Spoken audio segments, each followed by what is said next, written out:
Maganda po dito, Lods. Dito po, medyo mura daw ang cottage.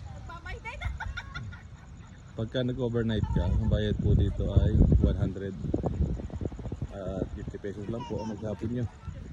Dito ka na maliligo. Ayan, malinis po at malamig ang tubig. At malalim din po. Kung hindi ka marunong, ay sa gilid-gilid lang. Katulad nito, ayan, sa gilid-gilid lang. Ayan po, at tabing dagat. Ayan, dugtungan po ng dagat at ilog. Sa hapon, diyan ka pumunta sa dagat kasi malamig kaya sa umaga para po hindi sunog. Ayan mga lodi, ang alalay.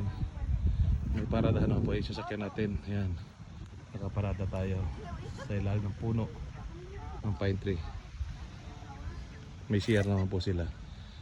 Sabi, donation na lang o libre pagka ikaw ay kanila ng customer.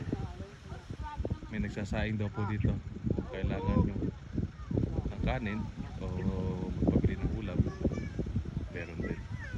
Ayan mga lodi, ang alalay. Pwede pa tayo bumalik-balik dito. Yung cottage sila. Salamat po na marami ang alalay. Bye bye. Ayun po mga lodi. Ayan po, pagka nadugtong po yan, papuntang Baler. Ayan po, sa mataas na yun. Ayan, mataas na yan. Kaya lang po, hindi pa po tapos. Hindi nadugtong pa. Sana pagdating na panahon, maayos na. At dire-diretso na po ng Baler yan. Salamat po na marami ang alalay.